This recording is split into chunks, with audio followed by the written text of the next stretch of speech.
Yes. Hello, people. It's alive. As I was getting ready for this, I never realized how fun it is to speak over music. It just makes you feel so cool. I don't know if it sounds cool, but it makes you feel so cool. Anyways, welcome to Creative Theater Podcast, the show that brings you conversations with visual artists about how they got to where they got, what their day-to-day is like, what their struggles are, their goals, their advice, their thoughts in the art world, and a lot more. Today, well, this is going to be a really good one. Today in studio we got a really amazing artist. I just found out she is also a world traveler, so we're definitely have to get into that. Illustrator, designer, fine artist, and I'm sure a lot more. Tara Williamson, welcome. Hey. How's it going? So yeah, I think I definitely want to get into all this traveling stuff. But first of all, we worked together at Atomic Cartoons, but actually I have met you on Artbreakers first. And That's I think right. Yeah. Since I've been aware of your work, I guess since last year. One fun thing I find about working with other artists, especially, is that you can kind of come over and peek at their stuff and see what everyone's doing, because you can get kind of inspiration this way. And I'm sure you probably can't talk about specifics of the project you're working on, but No. but can you talk about the process of it? Because it's really exciting to see you do this. Yeah. I guess just over the last 2 months, I started working on a pitch project for Atomic. Mm-hmm. So essentially what that is just like early look development for a maybe show. So that's about as much as I can say. It's a maybe It's show. super vague, but yeah, it's sort of the most. I feel like it's the most creative part of the process, like right at the beginning. The blue sky. Yeah, exactly. And they're like, no, just explore ideas. Have you done something like that before? I have. I pitched to Atomic Wow. with a friend Yeah. last year.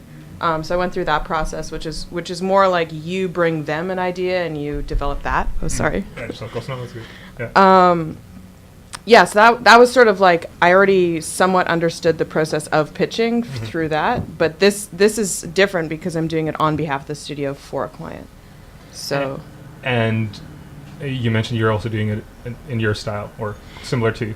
Luckily, yeah. Okay. I think it's more like they actually tapped me to do this project because they wanted a sort of illustrative look. So that's like never happened to, 4 something years in the industry, which is not that much, but that's the first time they've been like, no, but like we chose you because of how you draw already. I mean, that's a really big nod, or like a very nice compliment that people want you for you. Well, we'll see if the show gets picked up before I like pat myself on the back too much. I guess is that the weird part about doing this kind of pitches. I hear a lot. I mean, a lot of work just gets either shut. Well, Yeah. not a lot, but it happens. Work gets shut down, and you can't even show anything. Right? Yeah, well, we'll never. Maybe no one will ever see it. I guess that's the downside. Like talking to one of the older guys in the studio, he was saying that he's been doing pitch work for like the last 10 years, and Wow. he's actually burnt out on it because so much of what you pour into it and develop just doesn't go anywhere. Yeah. So it's not as fulfilling as a full project all the way through. And I'm sure it actually makes it even more challenging because you have to reinvent yourself throughout every project, right? A little bit. I mean, I think I'm somewhat of a generalist anyways. Like I really enjoy like bouncing between mediums or like sort of pushing new styles. So I think like changing projects every couple months suits me. Every But couple of months. Not maybe not that quick, but changing it up fairly regularly. I enjoy that somewhat. As long as the project is cool. Yeah, that's a big one. That's a Yeah. big caveat. Otherwise, yeah. But because I've done a couple of projects where it was, like you're saying, blue sky, kind of trying to develop something, but it feels like, especially if it is a good project and you get too excited about it and you put so much love into it and then it doesn't work. Well, I'm a little bit worried. I mean, that's sort of what I'm feeling with this. I'm sort of the only artist on the project thus far. That's awesome. And That's good. yeah, that's crazy. Yeah, there's a little bit of like, oh, if this doesn't go anywhere, I'm going to be especially disappointed. Whereas like I think with other studio work, especially, you probably feel this. You have a little bit of a distance from it. So like regardless of where it ends up, you're like, well, it was a group effort. I'm not as personally attached to that work. It's very healthy to have that distance, I think. Otherwise you can get hurt. Yeah, really. We're like, I mean, and it goes through so many iterations and it gets changed so much and changes hands so much that by the end when the show airs, you're like, well, it is my work, but so it's easier. I feel like it's easier to get emotionally distant from that kind of work versus your own work, obviously. Yeah, and I think there's a weird pass software you do where you start out in the beginning. It's like, it's mine because you're starting from zero and people want to see ideas. But then once the critique comes in, eventually you have to decide like, okay, this is not mine anymore. Yeah. I'll do what you tell me to do. And I feel like you learn year one in animation. You're like, oh right, yeah, this is what that is. I can't get attached to anything. Yeah. Like I still have, there's like a design graveyard that I have, which is just a folder at work. That's a good term. I haven't heard it. Yeah, tell me more. Where like, I don't know, where like designs I like go to die, you know, where like they're not going to go anywhere. They've already been iterated out of that place, but you like them. Oh, you just like that stage you're saying? Yeah, or that stage, or even it's just, like this isn't in the shot anymore, or this isn't in the show anymore, and you're like, no, but I like it. So, you know, you just, I tend to sort of save off some of that stuff just because I'm like, well, you never know. Yeah. I wonder if it would be allowed. Like, I know each studio policy is so different. Like, you have to ask it for everything. But often they don't want to even show progress work, right? No, because then, I mean, I don't know. You'd have to talk to a lawyer to figure out why that is. I want to talk to any lawyers. It's my art. I just want to show art.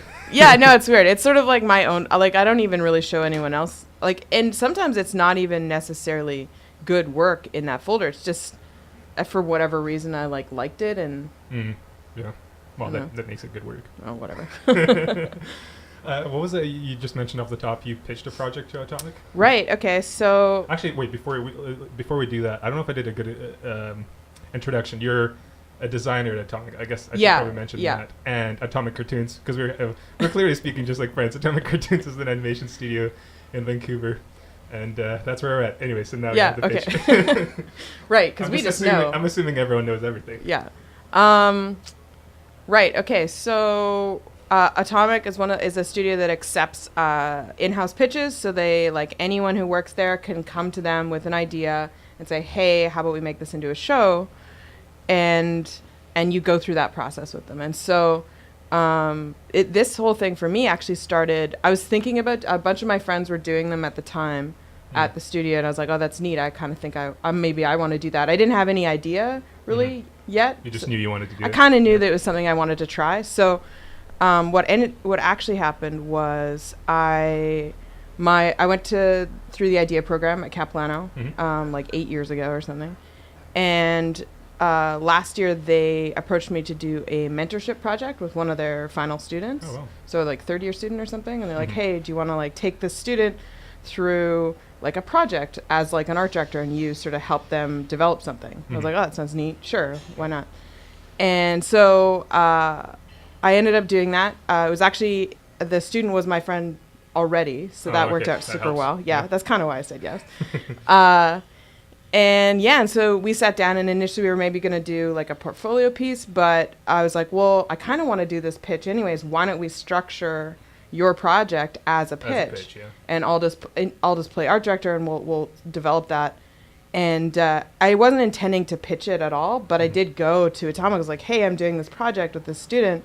We're going to shape it like a pitch. What would I need to do? And they're like, what do you mean, what would you? Why don't you? Like, why don't you just pitch it? Oh, awesome. So I was like, oh, well, cool, okay. And how did that go? It went really well. It was like, it didn't get picked up, obviously, because I'd probably be working on it now. But do you know why? Yeah, we got an incredible amount of feedback from like all sorts of different sources. Matt Berkowitz is our pitch guy at Atomic, and he was super helpful. And like, he's so experienced. He's really good. Yeah, it was crazy. Guy. Like he sent us like this. We sent him all these PDFs, all the the presentation. We went through the whole process. But yeah, no, we got an incredible page in notes of like stuff that needs to change. And I mean, we're both artists, so like all of the notes were story notes, and like you guys don't know how to write scripts. So actually that's what I was going to ask, because you mentioned feeling like you want to create a pitch, and it's a tricky thing to do, because as creatives we want to tell stories. I mean, that's really a big thing, but storytelling visually and then storytelling very different. Really, I'm trying to remember. Someone was saying a quote, but I'm going to butcher it. I don't remember who told this to me, but actually, I think so. I think it was Neil Gaiman who would say, he would say, Neil Gaiman is a I know. I mean, for sure, incredible, great writer. And so one thing he was saying, it's funny that these visual artists or these creatives, they spend their whole lives learning how to draw, and then one day they decide they want to be a writer, and they plan to do it to get good in like a week or something like that. Yeah. Which is, I mean, it's funny, and it's not a. Well, I'm not saying it. Like I don't want to make it sound like a negative, but what I'm saying is, so many creatives do want to tell stories, and they do, but it's just a matter of like that specific skill is such a challenge. It's such a challenge. It takes as much training as what we've all done. But I mean, I think me and Jess thought maybe we could, because we'd both like written comics, and you know, So you have writing experience. Yeah, somewhat. Like off and on, I've sort of like poked writing as like an option, but not writing for TV. And that's another. Because like we got like a lot. Yeah, and I mean it's more just like like structural as well, because you have to think in arcs and like think in like how short are these episodes going to be? Like contain it within this 5-minute section. Like it's a very unique way of writing, and neither of us knew what we were doing. But I mean, I think there's like we both talked about going back to it and like revisiting it and trying again. But I mean, we're both crazy busy now, so it hasn't happened yet. But no, I mean, the pitch process that we went through overall was hugely, like, really, really cool learning experience as far as... And actually, I haven't thought of it, but you're right. Writing for TV specifically, especially if you want to have, like, overarching arcs, like, from season to season. That's what we were trying to build. It was crazy. And then contain it within, like you're saying, an episode, and keeping each episode have its own story. And then sure. I mean, that's challenging. And we ended up building, like, a story world that was way too big for children's television, right? Yeah. Oh, inevitably. Because we're used to writing comics where there's no limit. You can really just... Well, especially when you're doing for yourself, right? That's, yeah, exactly. I mean, you can do anything you want. Yeah. Let's see. I got some questions, but actually, while we're on the comics side, you have made some, right? I... 2, 3? Sort of. I would say, like, sort of 1 or 2. But they've all been, like, really short format. Like, they're non-traditional... like short story, little like zines almost, or like. Why would it be non-traditional? What do you mean by that? Well, like this sort of 36-page standard, like and episode, like various comics will come out in a series, like 6 maybe in a series. I've only ever really done mini comics, which is just like this short little piece, and it's in comics format, but it's not really attached to anything else. What was it? Why did you? Is this similar drive as the pitch drive? It's interesting. Yeah, I think I don't know. I suffer from a lack of direction, I guess. And I don't know, over the last like 10 years, I ended up in animation. It sort of feels like I don't know if I necessarily, once I saw it as an option, I pointed myself in that direction. But I've been sort of like projecting out in all these different ways ever since I graduated, trying to figure out what I wanted to do, something creative for sure. Just like what world do I want to be operating in? And for me, it's like I didn't care. It could be comics, it could be fine art, it could be animation, it could be like who knows. I tried graphic design for a while, like really sort of.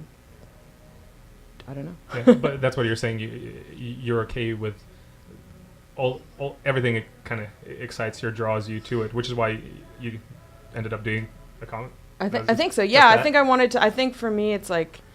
You don't really know if you're gonna want to be doing that until you actually try and do it.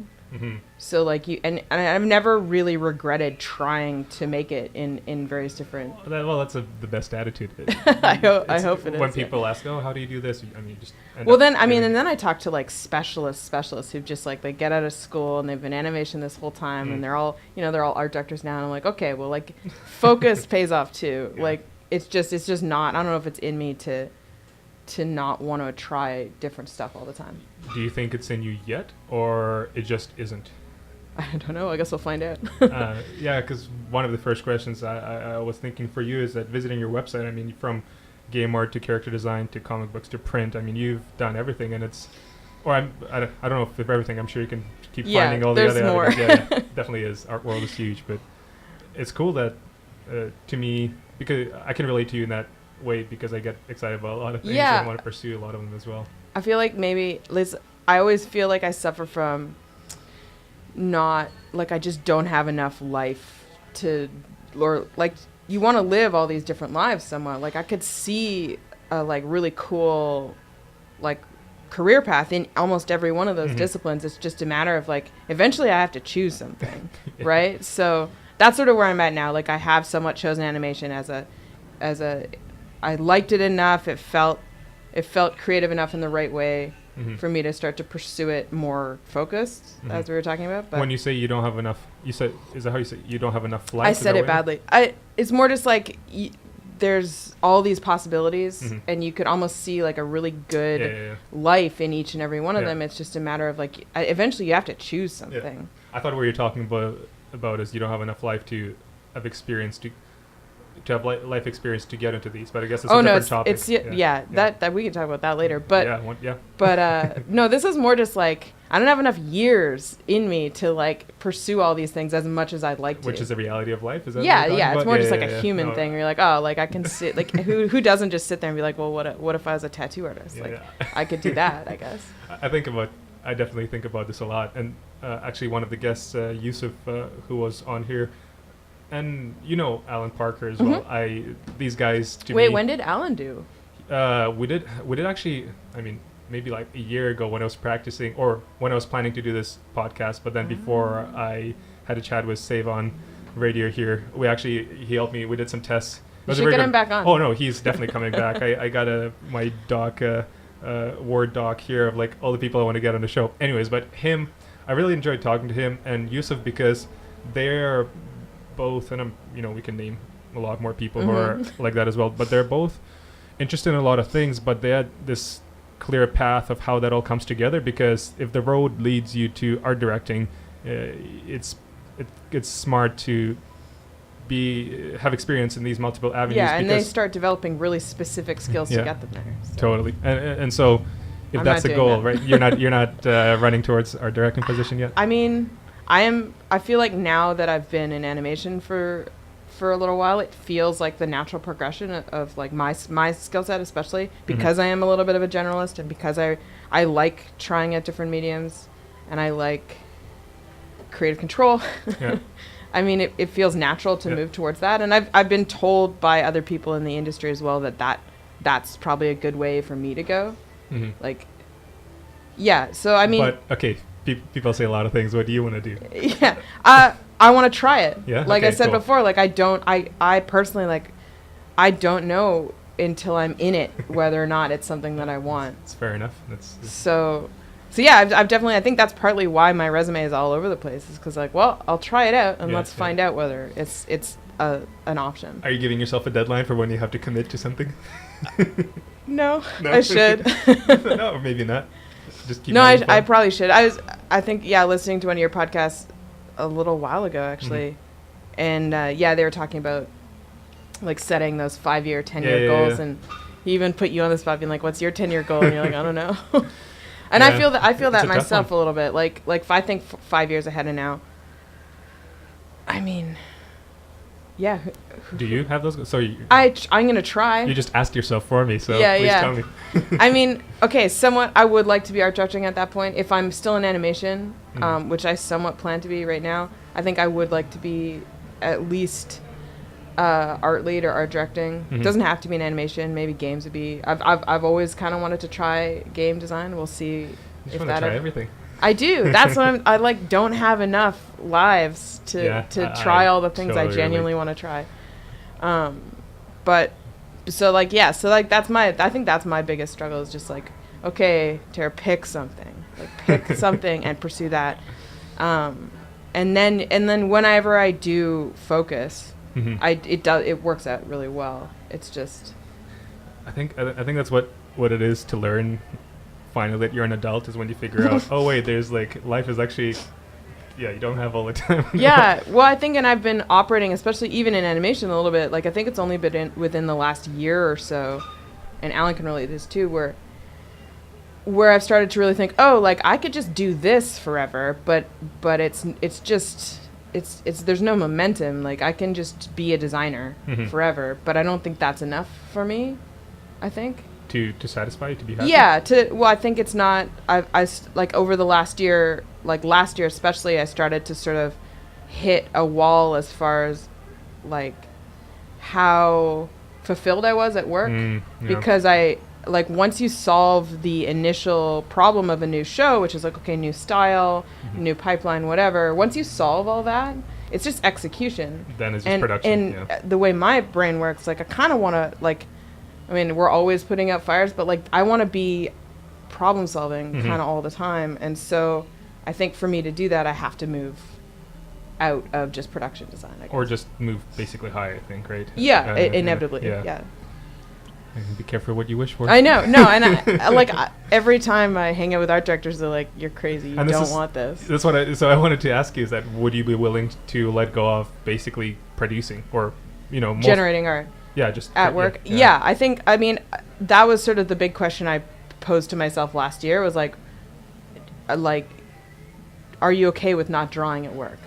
And I think the answer is yes, but again, until I try it, I have no idea. But I do at least want to try it because I think, I mean, right now the work I'm doing is really creative at work. So it's like generative and I go home and I paint and that's great. Like everything's good. Yeah. But maybe when I'm on a project that's a little bit more, I don't know, formulaic or like the kind of work that you're generating is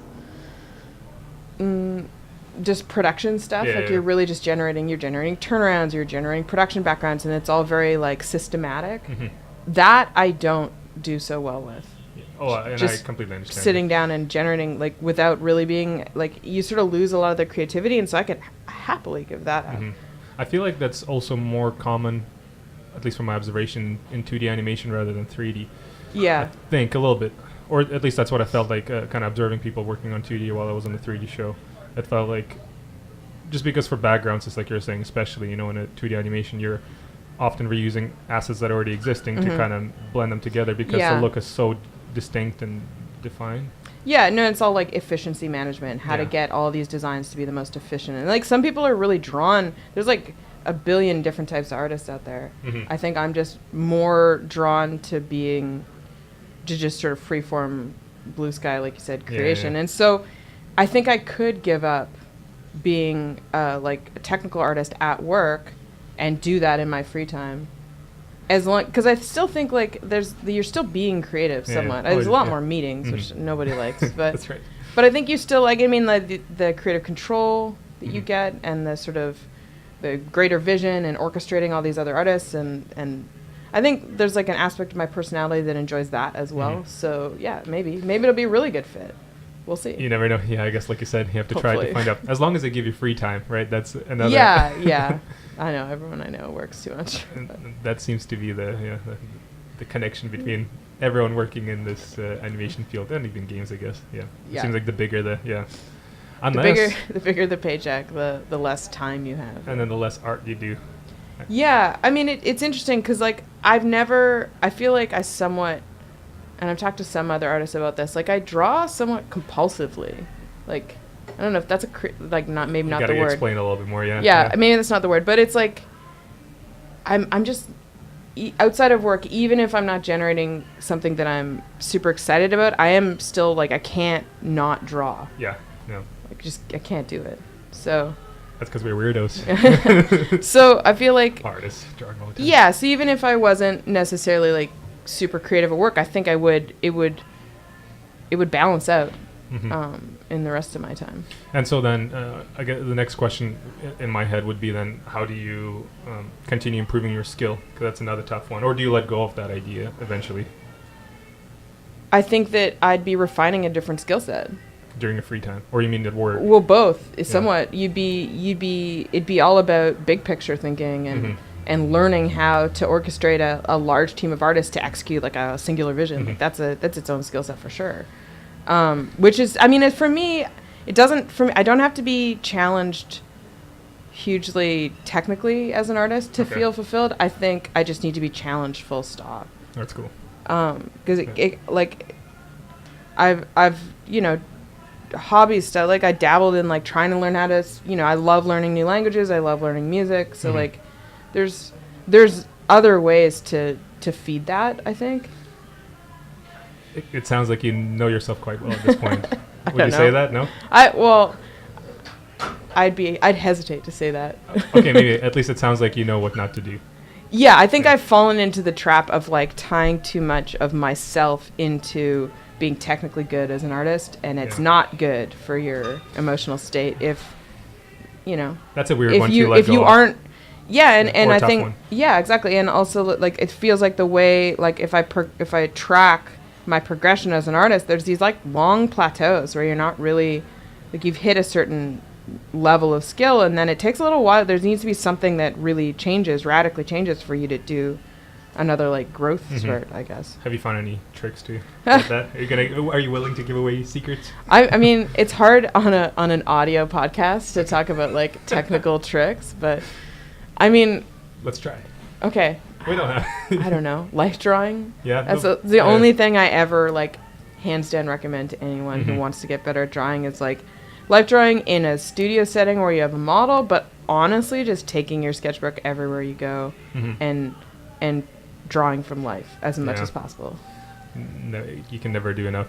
It's funny, it's one of those things where no matter who you ask, no matter if it's an artist like 40 years experience or 1 year, every single one of them, they all say the same thing, and that's because it's like that's what works. It's basically gym for artists, and exactly. You don't like going to the gym sometimes, but you have to. I kind of like going. I like in that context. Yeah, I love doing like plein air drawing is one of my favorite things in the world. Oh, I think.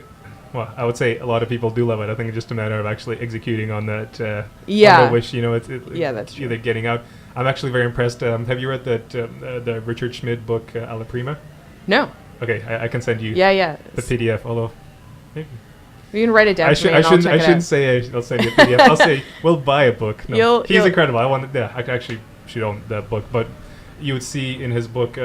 He's all about painting from life. That's incredible draftsman, oil painter. James Gurney as well would be the one that I'd be like, there's a guy that spent his whole life painting from life. But looking at Richard Schmid book, he would have these paintings that he would do in winter, and he would write a little blurb under it. It's like, okay, this one I was painting, but then my hands were freezing too much, so I stopped painting and went back, and then I finished in the studio. But that kind of dedication to the craft, the I don't know if I have that. That's what I'm saying. Those guys are like, that's their career, that's their whole life. Yeah. I'm just saying we should do it. It just sometimes you can't. It's like if it's raining in Vancouver, if it was James Gurney, he would be on the corner covered in a plastic sheet or something. And totally. And his little like travel stool and the whole bit. No, you're right. If it rains, I'll probably just stay home and draw fantasy creatures or something. It's okay. You're drawing. You're making. I really just before the show started, you showed me your little travel kit. I gotta get something like that. Yeah, I'll send you the link to where I picked it up from. They're great. It's actually all the little. We're talking about a little travel watercolor set. Yeah. And I started carrying it around. It's actually a shout out to Laura Bufano for. What up? Hey, Laura. You should get her on here super as well. Cool. Oh yeah, it's happening. So yeah, me and her, right around the same time, I think both started like getting into like painting plein air, like taking little watercolor sets out around cafes and around. She does it so much more than I do. Like she has a whole like show and plus she's a hiker, so it helps. Yeah, right. Avid hiker. Yeah, exactly. And her and her husband are both artists, so like he has the patience to sit around while she does like a 2-hour sketch or something. Like I try and go with a friend, and they're like, yeah, no, it's been like 20 minutes. Can we go get a beer? You got to bring artists. Yeah, one of those things. Exactly. Yeah. So it's just like a little travel watercolor set, and it's about the size of a tin of mints or something, really tiny.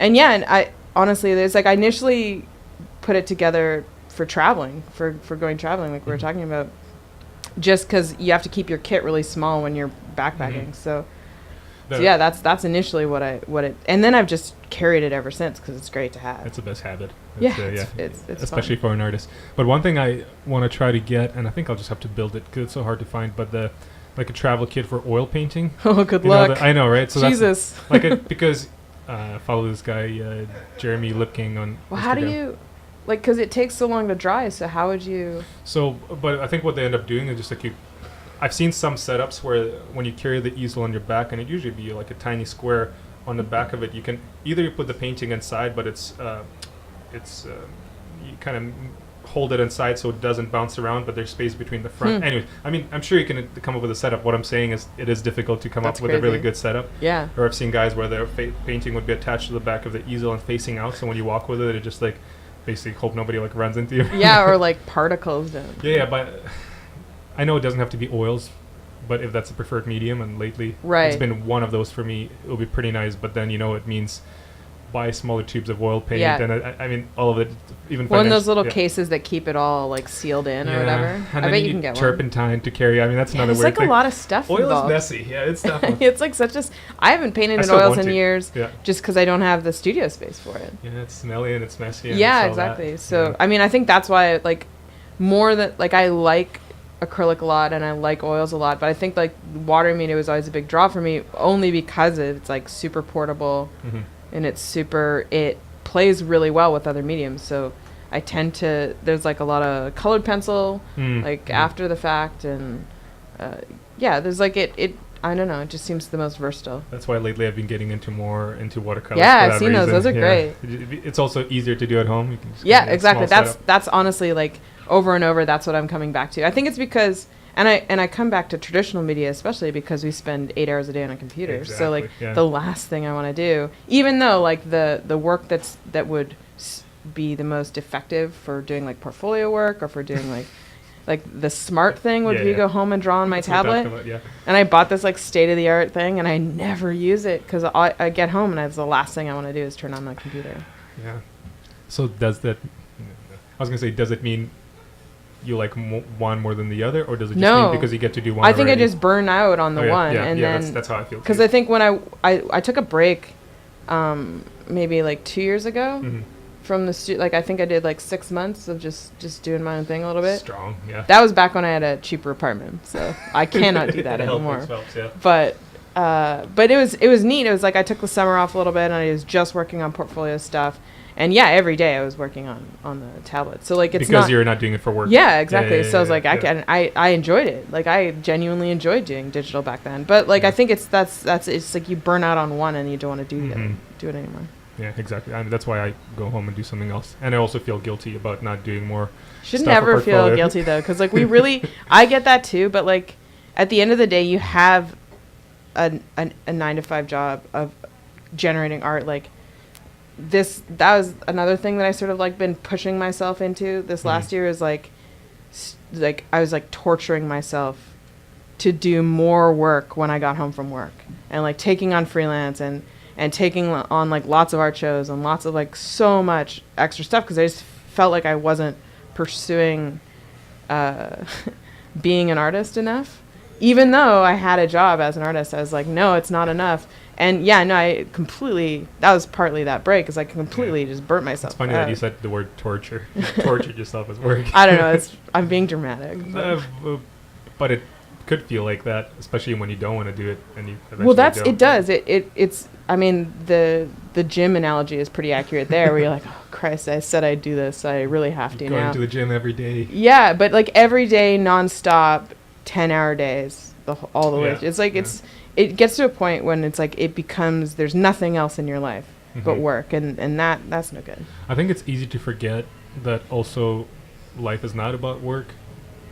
The whole idea of like, oh, I need to work on portfolio, but is that all it matters? Yeah. Is that all it really Yeah, matters? no, I mean, Yeah. it's tough too because like, I mean, that's true, yes, but also you got a bunch of hungry students coming up, and like everyone around you is improving all the time. The other side of the coin, basically. Yeah, exactly. So like, yeah, if you do want to stay competitive, I do somewhat still feel like I have to, Mm-hmm. but I try. I realized that the pace that I was trying to do it at before was too aggressive and Mhm. draining, and Yeah. so now I still do portfolio work, Mm-hmm. but I tend to try and space it out between fun, like nobody cares projects. So. And not fun portfolio stuff. Yeah, I'll just alternate. It's so fun too, but yeah, it's just so it's tough. It to is do fun. after. That's the frustrating thing is like it's not like it's Work not ruined fun it. work. It's just Yeah. I know it's work. Yeah, So. yeah, totally. Okay, we're jumping around quite a lot, which I like quite a lot.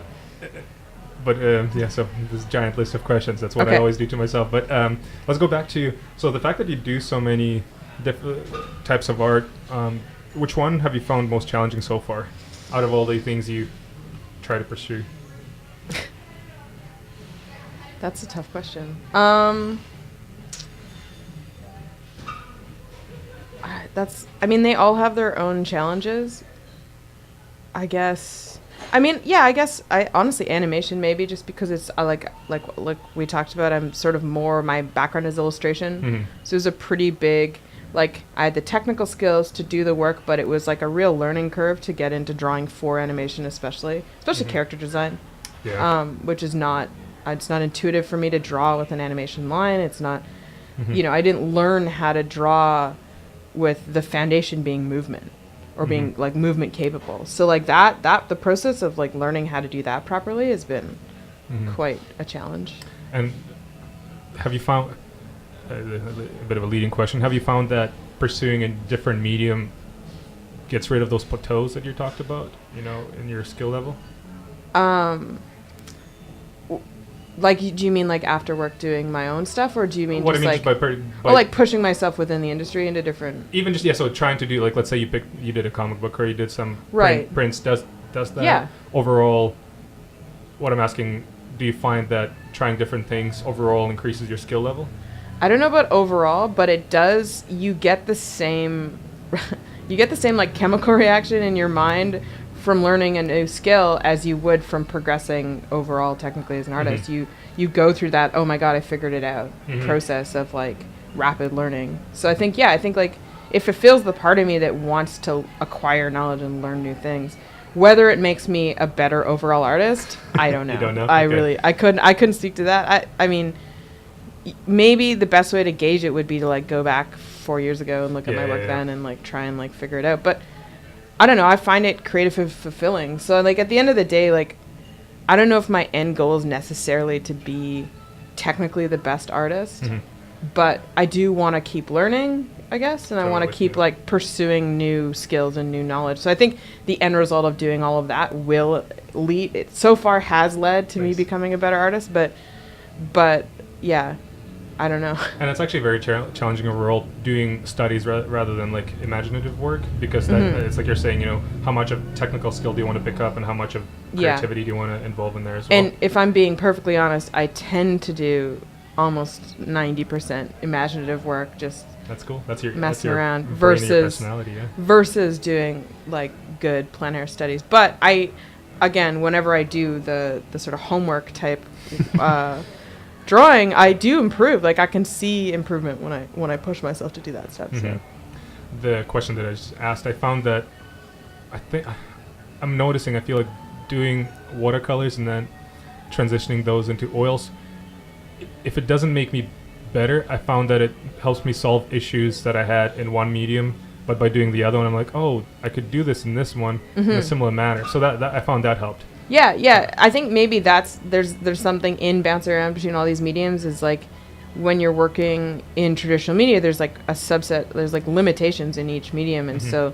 you're sort of forced to work around that, and that's part of where the like really fun creative stuff happens. Totally. And you're just like learning different kind of problem solving. Yeah, exactly. Applies, which is again always what I'm kind of chasing. So I think, and I agree, like I think like the problems that I learned how to solve doing traditional media apply hugely to my digital work, because then you can be like, oh, well, like this is how this would work in that medium, and you can sort of emulate some of those effects. And actually, especially, it seems like the trend of making digital paintings feel like traditional is becoming more and more popular. It feels like. Well, I think it's like I think initially when it was popular, it was like, oh wow, look, it's a new medium, it's a new look, like because it's this new should look digital because it's a digital medium. But now we're sort of like creeping back the other way, maybe. And I always wonder if that's people's appreciation for and like longing for things feeling handmade in general or traditional. I think there's a little bit of that happening right now. I mean, 2D animation and Disney movies are on a pedestal and probably always and forever will be. So, but a lot of the indie stuff, like we were talking earlier about Song of the Sea, or like any of these other like sort of more independent projects that are coming up, tend to have a really like unique look or like specific. Or even look, I don't think it's out yet. What, Isle of Dogs? Is that the name of the movie? Right, the Wes Anderson film. Yeah, stop motion. Yeah, and even it has, and like Kubo, whatever strings, however many strings he has. That one too. Like they both have that sort of very, like they have their own voice somewhat, which is, I don't know, it's kind of neat to see in animation, especially. Yeah. So as far as all these traditional mediums that you tried, especially I guess the gouache, what has been the favorite? I mean, I always come back to like gouache, watercolor, colored pencil, sort of as a hybrid. So you're explaining to me a little bit of technique before we got in here about using the gouache and then the difference between the watercolor and oils. anything you want to share about that, I guess? I mean, I don't know. I think it's just, well, I think I was just talking about different types of, like, I just picked up those new. Yeah. So you just picked up the new type of gouache. Yeah. Yeah, and it's more opaque and sort of, it handles really differently than the standard stuff. But yeah, it was more just like each medium's going to have its own little, you have to learn how to paint in it a little bit. Yeah. I don't know. That seems like a really fun one to me. But especially, it's like you're saying the matte finish that you get with it, and then certain pigments that. Yeah, I think gouache I gives come back to that look a lot. Like Yeah. I never, I don't know if the way I paint or the way I draw would be as effective in oil as it has been in water. But I think that I mean, you develop the style you work in through the medium you're using. So Totally. Yeah. I can't even say that. I bet if I painted in oils for a couple years, my work would be completely different. 100%. I think, yeah, the medium changes, or you just find a way to adjust to get to where you want within it, because your voice is still going to be the same. Hey, if you find a space, or stop by the studio, get some painting done. Do you know what's the base for gouache? Like, what do they use? I should know, but I don't. Because I imagine, because I was trying to think, I imagine the chemicals they use are pretty similar, whether it's well, the pigments are going to be oils. the same. Origins, right? Like, Yeah, I think the pigments are pretty similar across the board, but then it's just the difference between all the mediums is like the binders and exactly, yeah. and and it sort of the controls for viscosity and all that stuff. Gouache, yeah, because that's what gives you that different kind of finish, right? I mean, yeah, and drying times and like all the other properties. I remember being so fascinated when I found out that acrylic it's like your painting was plastic, basically, or like a resin type, where it's crazy, right? Liquid plastic, you put it on here. But you can tell when you pull it off, Exactly. like the palette, or you're like, oh, it is. It's like the rubbery plastic stuff. I remember I used to, when I used to teach at the small studio, there was for a while, like there was not enough palettes, so we'd use like ice cream, the big ice cream bin lids. Yeah, and you bend them and it pops right off. So when you pull it off, if you had a lot of paint, you actually get this like pancake of paint, and it actually looks pretty beautiful with all the colors you used. That's satisfying. A giant chunk of plastic, and that's what you use for painting. All right, so I've noticed, we talked about it, and I saw on your Instagram recently you had a piece go to a gallery, right? Well, yeah, I did. I was part of one of the Light Gray Art Lab shows. I feel like they do like these group shows, like a couple a month, I think. Mm-hmm. Where are they from? I'm going to screw this up. Or where is this one happening then? I think it's in Philadelphia. Okay, you think? I was saying the wrong one, and then my friend's like, that's not where they are. So, I'm pretty sure. No, I looked it up, and I was like, okay, that's where it is. But I'm almost positive it's in Philadelphia. Yeah, the gallery space, like the physical gallery space, is in Philadelphia. Mm-hmm. They're also the people that do all those, like, Iceland residencies, like Iceland and Norway residencies that everyone's doing. That everyone's doing? Not everyone, but, like, you see, like, the people you follow, or, like, people I follow anyways. I have noticed that being shared around. And, exactly. And so they do those as well, which are crazy expensive, but they look really cool. That's what I was going to say, is that... Too much money, man. I wish it wasn't, because my idea and thought of a residency is that I thought the whole point was that it's paid for. I think it just depends. Like, I think some of it is paid for, but, like, of course, because it's so expensive there, like, of course, transportation, food, all of that is that much more expensive. Yeah. But I'm like, I'll just go do a residency in, like, Mexico City or something. Do it. Oh my God, there's actually... Can you imagine? So cool down there. I saw, when I was applying, I did 2 years in a row where I applied. I got in once, but I mean, many times not even getting in. But I remember applying, and there's one actually, there was like an island in Brazil, I think it was actually not too far from Rio.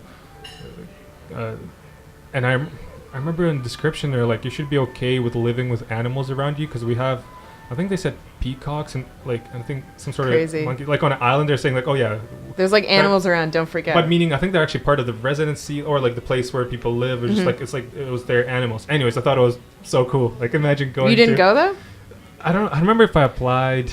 The thing about being working full time and then applying to residencies, and if you want to, like, let's say you plan to stay at a studio for a while, you're like, well, I can't apply for this 4 months residency. Or maybe I should. I don't know. Because if you get it, I'd go. And my girlfriend is from Brazil, so I'm sure she wouldn't mind going. Both go. Yeah. You want to go live in an island and make art? Well, I have a friend actually right now who's down in Tulum in Mexico, and they have like a little like painting collective down there, and they're just like bouncing around doing murals and stuff. And it's just, I'm so jealous. Are they making money with it, or is no? Absolutely not. Okay. But I think a lot of them are like freelancers, and they do. I mean, they do make. I guess they make enough money to keep the studio going and like pay to like have it. But I don't think they make any additional money beyond Yeah. like sustaining it as a thing. It sounds like a lot of fun. Gotta apply But to yeah, the exactly. residencies. But also like I'd definitely go do that for a couple weeks. So when are you applying for residencies? Is that near Well, I guess future? it's like, I mean, I haven't had a break for, like in between contracts. Like they've just sort of chained together the last couple years. Mhm. So I think I keep waiting for like a natural break. You keep waiting for people not to hire you. Yeah. I'm like, well, when I finally don't get that job, my backup plan is I'm gonna go somewhere. Who says But that? I know. can't wait to not get a job. Well, I just wanted. I mean, I'm yeah. Yeah. It was like is a way to like. It's a no lose situation. you Yeah. know? And that is part of the beauty of contract work is that like you don't ruin If the you relationship. take advantage of it. If you do, yes, exactly. If you don't, it's just stressful. I mean, and you just go with the flow, I guess. I don't know. Oh yeah, it's very stressful when you don't have work because. and the you're not contract going anywhere and doing anything fun with it. So. That's a tough part. You have to plan out these things. Well, yeah, I feel like I don't quite have enough money to like take full advantage of the like contract But it's system. because we're in Vancouver. Yeah, that's why. So you've mentioned. But like where else? Like all the big like it's not like LA's any. You said cheaper. you lived in Montreal though, right? Montreal was pretty affordable. Yeah? But the winters are too much for me. The winters are okay. Yeah. How long were you there? I was there for a year, a little over a year, right after I graduated into that recession. that was great. Yeah. That was really fun. Nobody got jobs out of school. What year was it? I guess it would have been 08, 09. Okay, so right. Yeah, right. Right at the peak of Yeah. oh, remember how we said there was a bunch of jobs? There aren't. Yeah, we lied. Yeah. Well, it's funny because like I started school and they're like, yeah, like 98% higher rate. Like they Oh, wow. headhunt you right out of school. You guys are all fine. And then like by the end, all our teachers are like, well, I got laid off, so good luck. So yeah, no, so like sort of graduated kind of disillusioned, especially, well, I mean, I went to school for graphic design and illustration, but the nature of the way the school was set up was this 80% graphic design and maybe like 20% illustration. And so Mhm. it's like, wasn't really getting out of it what I went in for. Like, Did you know that that's how it would be? I mean, I had an idea, but then like as school started progressing, like, oh, this is like graphic design with like a supplement for illustration. But what I really wanted to do was like illustration focus. So I think I almost got, well, I didn't get into this program, but I went for the open house and, Mhm. and learn about it. And that was an interesting thing because it's almost advertised as a as a hybrid illustration yeah, or something. exactly. But everyone I heard from was I mean, I was able to still like I remember like a couple of us who were sort of the illustrators in the class were like, hey, this is what we want. Like, can we just tailor our projects to be illustration? Anyways, we sort of made it work. I think within the confines of the system, and I don't regret going to that school. I think like the skill set I got from doing that like has served me well throughout, and it's this whole like subset of skills that I have now that have never not been useful. So would you recommend Capilano to artists? maybe I don't know, it depends on like where do you want to end up. That Yeah. would be my first question to someone asking me, like what do you want to be doing? Mm-hmm. Because if you want to be a graphic designer, then yeah, fuck yeah, for sure. But if you want to be If you want to be an illustrator, there's better schools. which are That's a good question. yeah, I don't know if, like, I want to learn. I feel like how to- Sheridan or Yeah. like I know a bunch of good, really good artists coming out of ACAD as well. But like I don't have any personal experience with either of those schools. Mhm. I've seen some of the work that comes out of it and it looks pretty good. So, Yeah, I guess. but those are like the sort of well-respected Canadian art schools. I mean, I feel like Emily Carr has started getting better. I don't want to like burn any bridges here, but yeah, they had a reputation for a while for being like. I don't know. Too conceptual. Yeah, like technical enough. Yeah. not practical enough or not pragmatic enough. Yeah, we'll have to get someone from Emily I've Carr heard. here I've to- actually heard that the Capilano animation program is really good, That's what. Yeah. and I have no experience with Yeah. that because like it didn't even exist when I went there. So I Mhm. mean, knowing how big animation's gotten in Vancouver makes sense that they developed that. But For sure, yeah. and I know a couple of people that teach at Capilano for animation, and they're all great. So. Oh, there you go. That's pretty good advice. Yeah. That's how I thought of it actually as well, because I don't think I was aware of CAP, and I don't think it became a university when I went. It became to, a university when I was in second year. Okay, So it would have been 08, I think it became a 08? university. Yeah. Okay. Or 09. No, you're right. Maybe it was 09. Hmm. In there, though. I started post-secondary in 09, actually, I think. So, Okay. But I just remember kind of hearing about it, and then after I went to Art Institute, but after graduating, and meeting people, a lot of people in the industry from Cap, I was like, oh, like, so this could have been a good Yeah, school to I go went to the Open House for Art Institute, Yeah. and I was like, this is too expensive. Oh, yeah, super. And So that's what like Cap at the time when I went, because it was a college, it was like a subsidized, you know, provincial college. Like it was, I look back, like I think it's like my tuition is like half of what it is now. Oh, wow, yeah. Or was. And then compared to, you know, Art Institute and those Yeah, things, no, they're and then crazy, yeah. that I think they've even scaled up since we went. So It's sad. like education is crazy expensive. Which it seems is, like these days. Yeah, that's another topic of like, should it, should, It's should like it a even whole be- separate podcast. Yeah. Yeah, remember when we had the premier? Oh right, yeah, come you're asking him some questions. That was good. That's what I asked him. I was like, yeah, can you do anything about that? And I get it. They can't do anything about The privatized stuff. yeah, the not at all. privatized, yeah. Yeah, for people. But they could like up the subsidies and stuff. But that's not just like the issue with that. I think is like that you have to trust that the university is then going to use that money and lower fees instead of just pocketing it. Exactly, So, which in my experience they don't do. So Oh, I just moved to Europe, right? That's that's the secret. Hey, if you can, but that stuff. The reason why I talked about that. Oh yeah, but I wonder. I know it played into it. So the reason I was saying Capilano would have been an option once, like meaning seeing people in the industry is like, oh, that's a confirmation. That's actually a good school to go to. I mean, that's just an indicator. But Yeah, I'm always having paid so much money for school did make me work harder too. So you yeah, never know. no, Like, same. Like I had no excuses. Like on the let's knife go. of like student debt over your head is like, okay, I should probably really need to get like a good job. Yeah. Before you went to CAP, did you have any other avenues you wanted to pursue, or any? Oh, that's a good question. Are we talking like childhood sort of? Oh, let's talk about all of it. Yeah, I'm curious. Well, I mean, like when I was a really young kid, I remember I was super into dinosaurs, as we all were. Oh yeah. How can you not? Right? And I remember, yeah, my parents took me to Drumheller and did the whole bit, and I was like, oh yeah, Wow. I definitely want to be an archaeologist. I want to Yes. like work in a museum. Like no, I think I've always sort of held out this idea that I could have, I can see myself somewhat as pursuing academic. Mhm. It never happened because, of course, like art was always just this like, always this thing that I kind of like, my parents even knew when I was a kid that was probably what I was going to pursue. So it's always, like, there's never really been any question that I was going to do this. Even for myself, like I never questioned that was where I was going to go.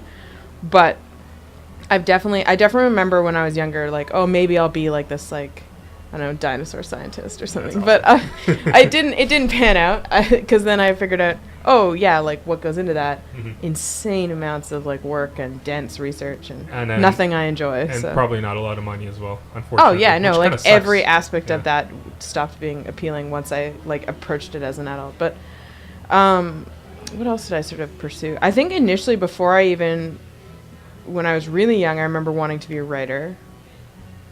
I think everything I've ever tried to pursue though has been creative. Yeah, Somewhat. that's what I was gonna say. It sounds like it. I mean, it's all in. It was around inevitable that I like. It's so funny because like, you know, my parents' friends who've known me my whole life, they're like, oh yeah, obviously. There. And so like, they're cool with it. That your parents are supportive. my parents are incredible. I really know how lucky I am because yeah, they're really, really supportive. My whole life. Are they artists then?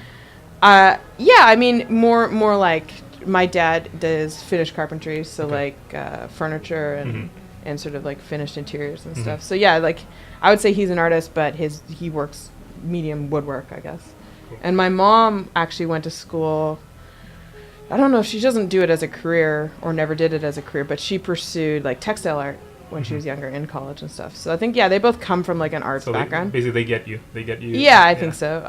Yeah, that's important. Yeah, no, so they've always been like, you know, crazy supportive, which helps a lot if you're like 18 and you're like, I'm gonna be an artist, Dad. Yeah, for sure. Oh, sorry, I just had a thought as you're talking about this. When I went to the Natural History Museum in New York, I was so fascinated by, I forget the guy's name. I should probably write it down because I keep talking about him. But who did all like huge paintings, like mural-sized paintings of the animals or dinosaurs, Yeah. whatever, that used to exist. But I love that stuff. It seemed to be like the marriage of Yeah, if you no, wanted I actually I remember looking into that, being like, oh, like here's something that I'm interested in. Oh, and- you actually did. Nice. Yeah, but again, typically there's like what I actually wanted to do was world building, creation, sort of fanciful stuff. and that's like really research driven and Totally. almost medical in Yeah. the way that you're drawing. Oh, it so. has to be. I mean, especially. Yeah, and like this bone has to be the right length for what would have been, So just I think like that level of like meticulousness is not something that comes naturally to me. It's so. incredible how technical they get with it too.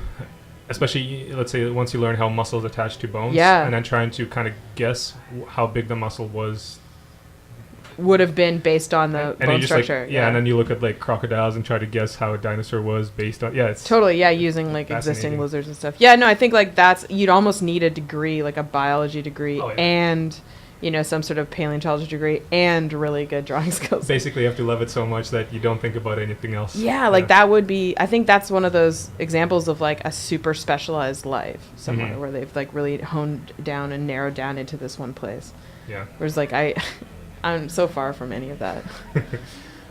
So you just mentioned the whole the world building, which is what you're interested in. What do you think is your what is the ideal outlet for your art? Is there So I've been trying to figure that out. so that, yeah, I mean, For ages, but I think I've sort of come to realize that, I mean, I know I'm interested in storytelling because I'm in animation and like I feel sort of at home there. Yeah, I guess like storytelling in the capacity of like I'm sort of at my happiest when I'm generating a new environment or a new world. mhm.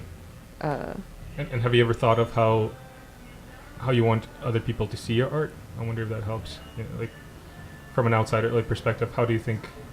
I don't know if I probably should, but I don't know if I've necessarily put a ton of thought into how that's being perceived or how my work is perceived, and like trying to tailor anything towards that. I think Okay, but rather how would you prefer to be seen? Is that a weird question? explain that a little more. For example, let me try asking myself because I don't know if I have an Yeah, answer you to it. answer first and then I'll you answer. You started this. Especially find personal work, I think is a little closer to heart. So I think the way I'd want that to be seen, I would like it to be impactful, and I would want it to be. I hope that it makes them think or feel something, and I want it to like. There's certain songs. I mean, you can be like listening to something on shuffle, listening through, or maybe a better example is like when you listen to a really good album that's from beginning to an end, And it's it such tells a a journey. story. Yeah, okay. And whether maybe it doesn't tell a story, maybe it tells a feeling, because sometimes you don't even pick up on it, but that feeling that kind of stays with you, and it makes it feel important where it may not be, because Sure. nothing is, especially music, it's not tangible, but it leaves you with like. It leaves you with something. Well, it whether leaves it's you in a better. mood sometimes. Anyways, Even. I would say I think that's Okay. my answer. Okay, no, that Yeah. I kind of get it what you're saying now. I think as I tend to try and pursue it along too many avenues, like I always do. I'm trying to do it a little bit in animation, and I definitely try and do it in my personal work. I think I initially thought that comics might be a good way to do that because it is so organically like honest, like it's just storytelling visually. But I think like I got caught up in the mechanics of building all of that, and I was like, okay, this isn't really what I want to be doing. But I found I think like concept design has become that for me. But I think finding either making my own project where I can sort of develop that into a world that's entirely my own and present that to the rest of the world, I think I could see that being really gratifying. But this is where I find illustration playing such a big role within it, because sometimes it doesn't feel enough to just see like a character on a blank page. You know what I mean? Which is probably maybe why I end up leaning more towards illustration or just fine art, like for that reason. Yeah, It's like a complete picture. That's true. No, Yeah. exactly. So I think I really enjoy the process of creating worlds and characters and all that, but then I tend to immediately want to place them within an illustrated scene to be like, okay, here's what that looks like though. Yeah. So yeah, no, I some sort of hybrid between illustration and concept design, I Yeah. guess. I don't know if that exists, but It's a beautiful marriage. yeah. No, I mean, I've always thought it'd be kind of cool to make like an indie game or something where it's just it really is that. It's like an immersive, interactive experience where you built a world for someone to step inside that is illustrative just by its very nature. So I mean, I'm sure there's various ways to do it. I just Sounds pretty cool. Yeah. I think you have to do it. I guess I need funding or something. Put another thing on your list of yeah, I know. I was like, let's add that to the never-ending list of stuff I'm supposed to do now. I think this is going to be a good question for you, and I'm curious about it, and I think you can answer it for both personal and professional work. Okay. Is there a message you're trying to have within your art? A message. I've sort of like gone back and forth on that. I know some people create with like a really strong either political or emotional message, like that, like sort of is the through line to all their work. I don't know if I'm trying to like convince anyone of anything when I'm drawing. I guess like I think I'm trying to evoke a sense of maybe like discovery or like exploration. That's I think those are like, like thematically I'm always coming back to that. I mean, even looking at the comics you've made. I mean, yeah, exactly. It's all, it's all like space travel and awesome. like, discovering ruins and solving, secrets and puzzles and exploration and discovery. I think like all of that sort of like wraps itself up into what I'm like really interested in. That's where the archaeologist comes in. Yeah, I think like I've always, there's something about uncovering something that's been lost or obscured, and like a sense of discovery. I come back to that constantly. So sounds like a lot of fun. But the reason why I thought it was a good question, because inherently because of the medium, I guess digital art, but then because being in the animation industry, the goals for creating artwork are often they're not even yours. No, and they're commercial or they're conveying. I think like it's been a neat exercise to be like, okay, this show is about this. Like, let's all the imagery, everything has to convey this one theme or this one emotion, and it actually might have helped me to refine what I'm most interested in pursuing. I definitely don't do it as much as I'd like. I think like right now the project I'm on a little bit I get to, but sounds like a really good one. Yeah, but it's over mid-April, so that's that. But hopefully it gets picked up, right? That's the idea. Fingers crossed. Yeah, I got my fingers crossed too. It's gonna be. Yeah, and I've even talked to a couple of people like, well, let me know if that goes through because I want to work on it. I was like, yeah, me too. Well, of course, yeah. But I think it's been neat. It's different because like I think one of the last projects I worked on was like, okay, our end goal is to sell toys. It's like, okay, at least we know. Yeah. But I mean like there's very. Yeah, I don't know. Within my own work enough, I pursue it. So, and then there's definitely tactics to find enjoyment or motivation or like ideals within that atmosphere. Like even if the goal is to sell toys, I think you can find. Well, yeah, and I mean, like within that, they were like, okay, no, but like a sense of adventure and like teamwork. They obviously have like the overt themes that you're working towards, anyways. Yeah. But I think I think.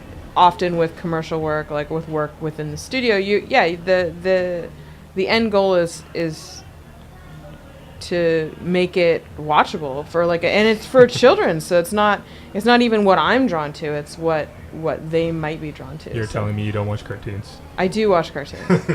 I definitely watch cartoons, but typically when you're in the studio setting, like the goal is not to make a bunch of 22-year-olds happy. Yeah. I think there's even though that's often the market, but you can make it so, right? It's like that's Disney the goal, is to really like bridge that gap somehow. But for sure, I never knew. I remember, and I know Adventure Time was like maybe for like slightly older kids, but I remember watching that, and I remember just having so much fun. I was like, wow. I mean, there's tons of animation out there that I enjoy just for its own sake. Like, I think that's a good example. Actually. Or for the visuals, but yeah. There's art there. It's like.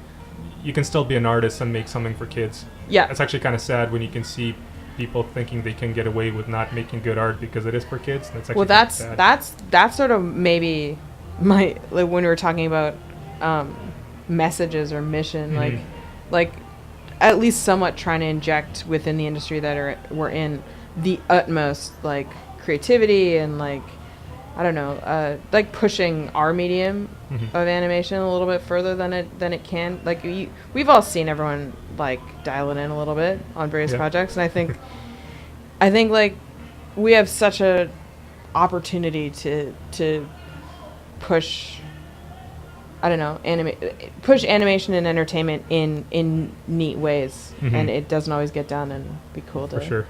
That's actually a pretty maybe do that. It's a noble mission. I don't know. It's interesting. I've never been a hugely mission-driven person, or like I guess I don't know. I've always struggled with the idea that art feels somewhat selfish, even though I know that like sometimes the stories we're telling or like what we're working on is really inspiring or really hopeful or helpful in various different ways. It's like because so much of what I do is like fulfilling for me. It's hard to project outside of that and like. Yeah, I'm also curious about that topic specifically, and we talked about it on here as well. Yeah, how do you make it benefit others? But just like you mentioned, though, you're creating something that's going to thousands and thousands of kids, right? Or and not so even kids. I mean, people, just people, all ages. Yeah. And trying to find a way, like I've always liked the idea of trying to find something that just genuinely, like I remember watching as a kid. I watched Miyazaki movie on VHS, like taped on VHS with all the commercials and stuff. But I was like so young. I would have been like 5 or 6, completely transported, And I think like trying to, I feel like immersion into or exposure to that kind of work when I was that young, work that was that good and that devoted to like. And unique as well. And fresh. Yeah, exactly. Yeah. And so like, I think like, and I remember reading Tintin as a kid, and there's all these various little like influences that I feel like shaped like the kind of artist I knew I wanted to be. And I think now, I guess the closest thing I have to a mission would be to be that kind of artist myself for the next generation, somewhat. Trying to be the trying to like push the work that I'm doing, push the work of the people around me into a place where it's challenging the medium a little bit, and it's like if you think about.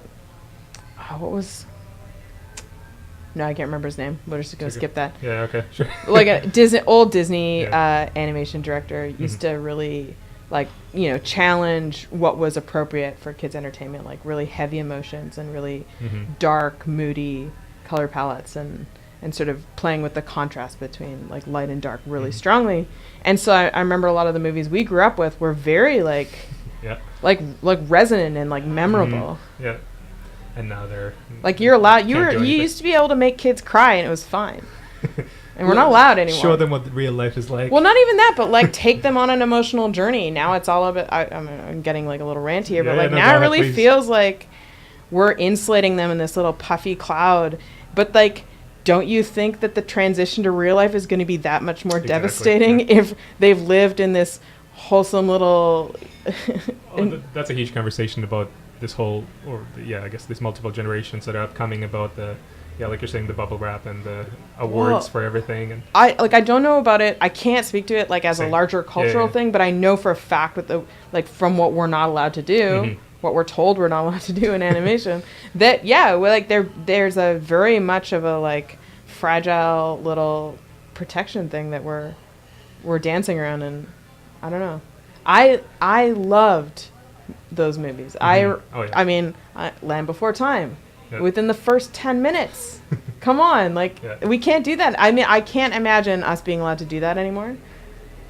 I think you'd have to get in the right studio or in the right context, but it just seems like that's not the intent behind children's entertainment or even entertainment in general isn't necessarily to tell a story always. It's to entertain, and I feel like those are like different. Those are kind of different goals. Yeah, and I think this is probably one of the biggest reasons to go higher up the ladder. Absolutely, no, and I sort of like in having these conversations with other people, they're like, okay, well, like you can't do anything here, so like go up and do it up there. It's exactly. Like, oh, damn, okay. And I mean, then you get to the top, and you got producers telling you what to do. Like, damn it. Yeah, but like at least you get a say. Yeah, some sort of say at least. And I'm always biting my tongue in meetings and stuff, and I'd love to get to a place where I don't have to as much. With like my opinion, not as much like not biting my tongue like I don't know, being a jerk, but more just like I have something to say about this, but I'm not in a position to be the person to say it.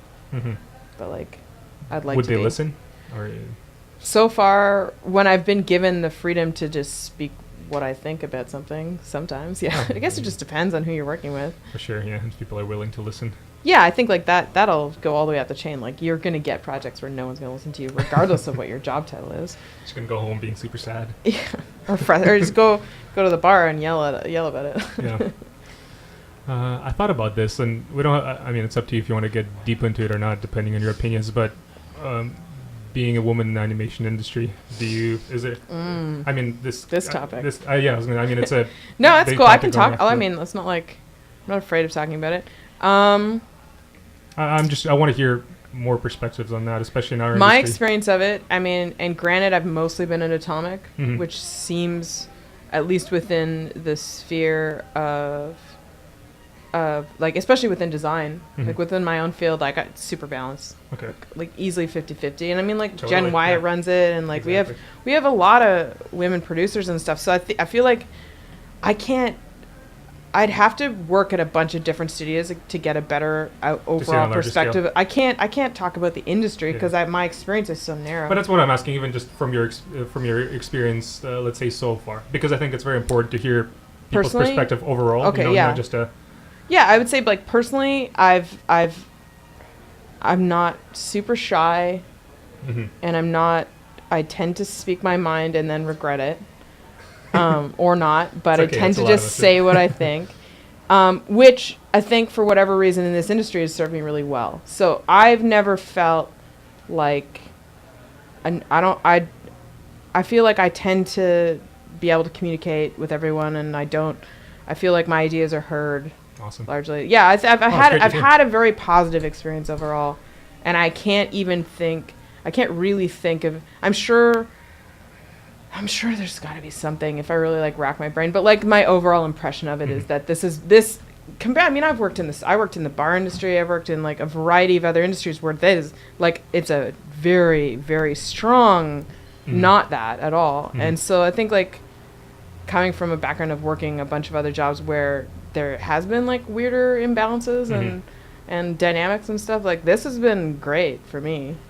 And we're people listen to me advertising it's Atomic Cartoons here, but yeah. I do feel well, like I don't know. Again, like I'm sure I've heard similar things about other studios as well. Like I don't think regardless of what the actual ecosystem is, I think it feels like at least the intent is to have it be as like balanced and collaborative and cooperative as possible. And it does seem like that's, I guess, the kind of beautiful thing about at least the field and the people that surround us in different studios. It does seem pretty balanced, at least in the creative field. Yeah. Which is kind of beautiful because, I mean, creativity is what counts. And that's what I would hope. Like, yeah. And I mean, that's definitely how I feel like I've been treated, but I guarantee you talk to like a couple other people, you're going to get a ton of different responses. And I think, I mean, I probably suffer more from like talking over people and being I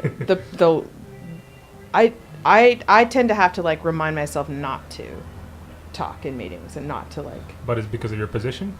No. Like just because of my personality. I think like. Okay, yeah. No, I think like I've never really technically been in a lead position.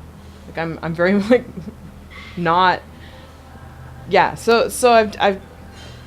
Do you think you're gonna be super strict and as a leader? Like no, I think like the style of leadership that I've always found the most helpful and the most, I don't know, the best to work with is sort of like the teacher-driven leader. Let's get into it. What do you mean? Okay, I mean, like sort of playing more of a mentor role versus like the sort of taskmaster, my word is law type of. I don't know if I'm necessarily that person. I tend to say what I think, but I don't see myself as someone who's like, I am, some sort of. You're that person. Yeah, I'm not that. Like we've both met whoever that person is, and I don't think that's the kind of work environment I'd want to be part of. One thing I would like to learn more, and I think that'll just come by being surrounded by different art directors, is how to work with the team that, let's say the team just can't get to the level of technical ability that you really want, and sometimes it's just a matter of the artists, the projects that you're on, and I think finding ways around that seems that is interesting to me to see how that's like a hallmark of an exceptionally good art director is someone who can take a team that's super junior and still produce really good work, and whether that's creating a certain style or look that people can mimic, or some sort of style guide, or I mean I bet there's a bunch of different I think project to project you'd have to figure out your way around that, but this is actually part of the reason I don't really want to rush to art directing. That's something we talked about. I feel like, and I'm sure you could learn while doing it, but I feel like the amount of knowledge you can get by being under a really good art director, you can gain so much from it. Every time I think I'm ready to like take the step, I like Yeah. work with another art director and I'm like, oh shit, I'm not ready.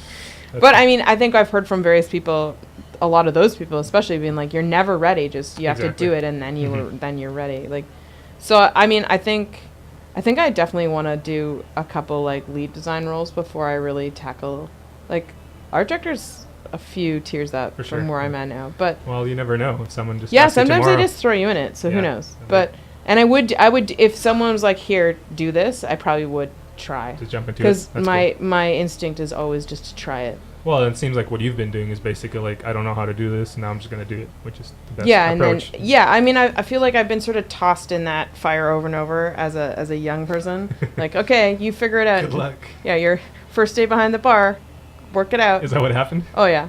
I do have a question, and we can get into it now. What's one of the worst jobs you've had? Oh, easy. Okay, so Let's I go. worked.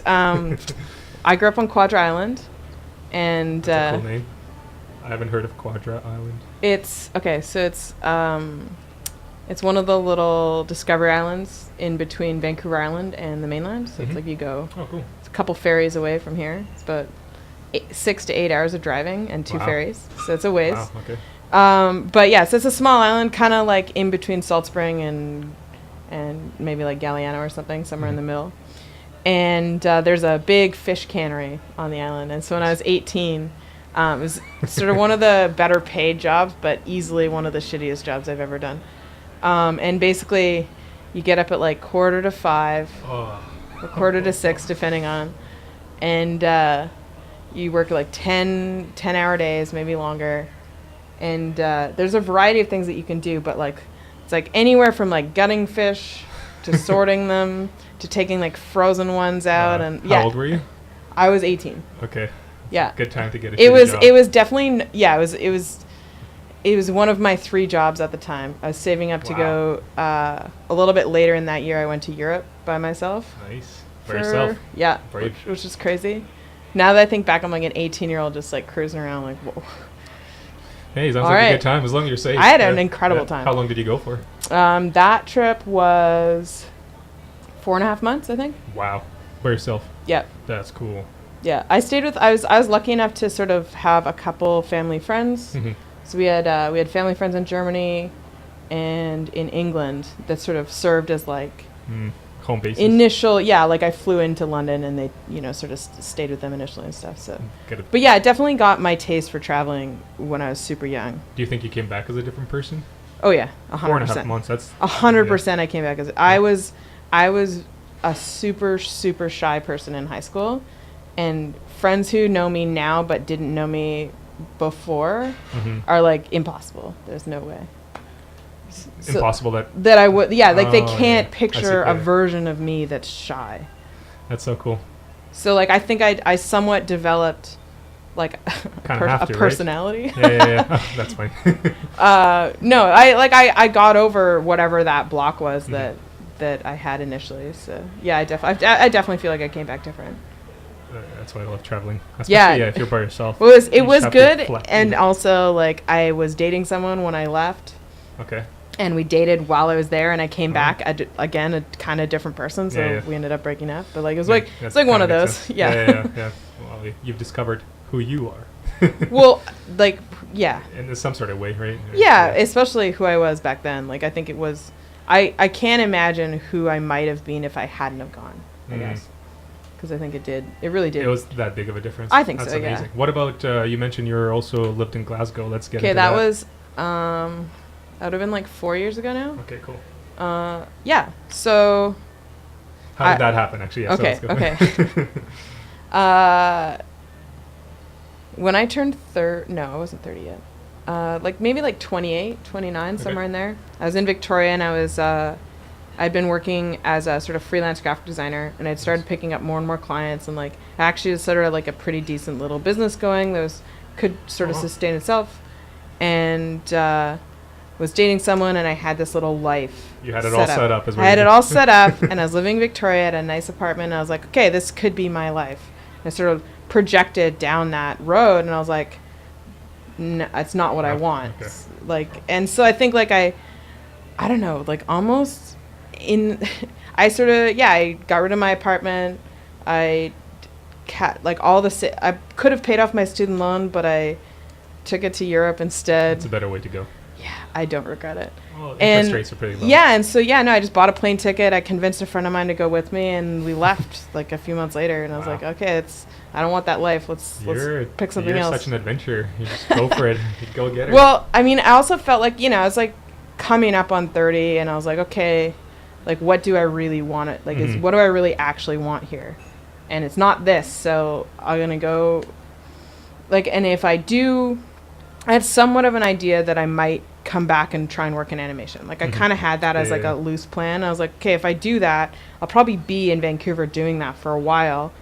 I won't have the opportunity to do kind of trip like this. Yeah, so before it you felt, I still don't think it's the last big trip that I'm gonna do, like by no means, but you said you stayed there 6 months. No, well, I was in Europe for a year. Wow, okay. But I was in Glasgow for 6 of the months. It's such an adventure. That's awesome. It was, I mean, I would do it again in a heartbeat. I would do it tomorrow. Were you creating? Yeah, so when I left, I kept a bunch of my freelance clients from doing all that. I was doing design when I was over there. So I sort of took a bunch of my freelance work with me. With a little laptop. It was a shitty setup, but I could make it work. Yeah. And so part of initially I was traveling around with my friend, and so what we'd do is like every couple of weeks we'd like get an Airbnb for a week, and I'd sit and I'd do a bunch of work, and then we'd go again. I was like, okay, you can do this. I love these kind of stories. One of my like goals, I would love to be able to do that for a little while, just like. So actually coming back to the whole 5-10 year plan. Yeah, that's one of the, like, again, I tend to, when I future plan, I tend to have like 2 or 3 different like branchy sort of options. Like, I would be happy in 5 years if I could be at any one of these points, because I don't want to just narrow it to one. Yeah, you got some options. So I have a hard time like, you don't like being only stuck. This. If I don't do this, I'm gonna be miserable. Like I can't think like that. That's probably why you do all these kind of different mediums. Yeah. Everything is fitting in this conversation. So I mean, I saw a little window into a life that I could be really, really happy with. Not forever, definitely not forever happy, but happy for a little while, because it was incredible to be able to just like work, pay off what we, travel, work, pay it off. Oh, this is sustainable. I could probably. That's why I was over there for a year. Like, Europe's crazy expensive, but I did subsidize it so much by working. That's awesome. So. And then speak about being surrounded by ancient art, or just art, actually, not ancient, just art. A lot of that was so cool. Yeah. That was my favorite. I honestly, most of my days was just, again, walking around with a sketch. I have like 4 sketchbooks from that trip that are just like sketches of like all these crazy. I know, right? Like, you gotta bring them to work out. Okay. Yeah. I think I have them. Have you thrown out any of your older sketchbooks? Okay, so I know it's sort of like a plug or whatever, but I've been drawing in moleskins for like 15. You're a purist. Yeah. I'm not just these, but like it has to be like this travel sketchbook format. Yeah. Right now I'm holding a red moleskin in my hands, in case you're wondering. Yes, I need it to be like sort of that compact, portable, and like. And the main thing is, I feel like paper quality is really nice, and it's got a little pocket in the back for like ticket stubs and stuff. And so I just like. People, if you're listening, if only you could see this. This is so good. In fact, I feel like you don't post any of this, do you? No. I don't know. It doesn't translate as well when I photograph it. Honestly, I feel like it's some of the coolest work I've seen from you. No, everyone says that. My sketchbooks are like probably the better work that I ever do is in here. I think you got to show this. I don't know, I don't know how much people care about but some of these are really clean too. Okay, I probably should stop looking at the sketchbook. Yeah, you look at it. Look at it when we're done.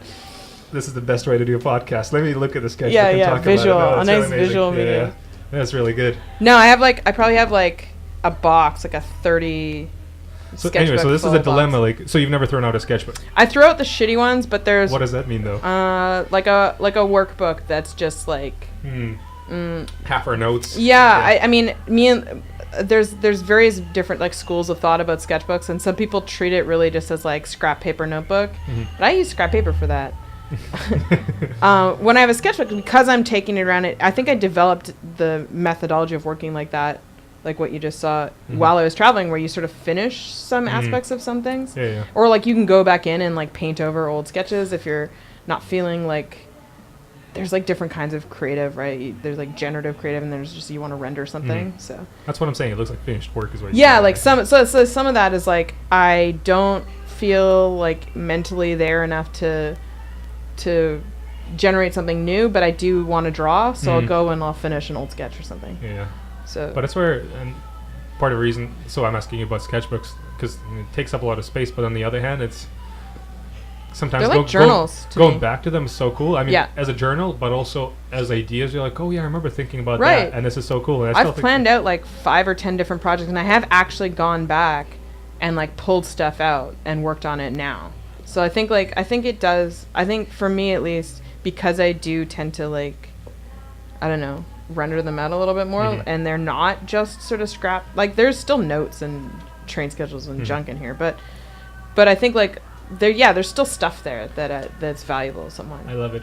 You're such a student of the craft of the whole thing. But especially, I don't know if you have. I got an iPad Pro, although I enjoy it, but I don't want to replace a sketchbook. Man. No, I have a great little drawing tablet at home, like a little. It's like laptop size. Yeah. It's great to work on, but nothing can touch how good it feels to draw on a real. Can't beat the real thing. I don't know, man. I haven't found anything yet. Take that, The Matrix.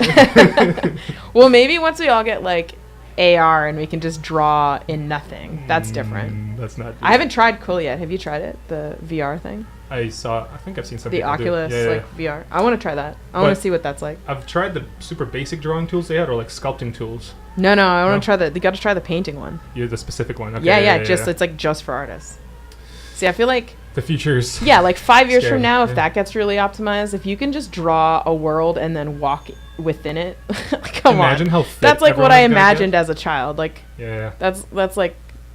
We're living in the future. Yeah, it's very William Gibson out here these days. It's really scary. I always wonder what is the next thing that's going to come up that we thought was sci-fi, but now it's real. Like, where are the aliens is what I'm asking. We'll make them, I guess. Oh, yeah, we'll make them.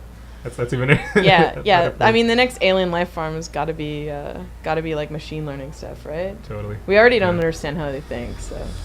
Go us humans. Although I always find it funny when people. It's like, I mean, I know I'm attached to the whole human species, but clearly not cut out of the same material as all the people building AI. Yeah. I mean, they must. I don't know. I'm sure it's fine, right? It's fine. We're doing good. No, but I was gonna say about VR. If people do end up going in VR and painting, I mean, I know you can scale it, but I remember. So when I tried the whole sculpting thing, is that like you don't realize how often you end up like squatting and like you're doing all these physical exercises. That's while wonderful. Working. It's kind of cool. Yeah, no, that's. I would love, because I've done. I mean, you've done murals. Yeah. And it's physical. It's like totally. It's a big. It's exhausting by the end of the day.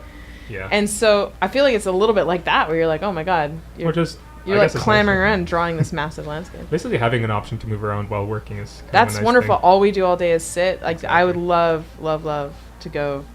When I did the mural fest, I guess it was 2 years ago now. You did the first one. Yeah, but we had, I think it was like 3 levels of scaffolding. Yeah. And so I mean, climbing that all day back and forth in July sun. It was getting home.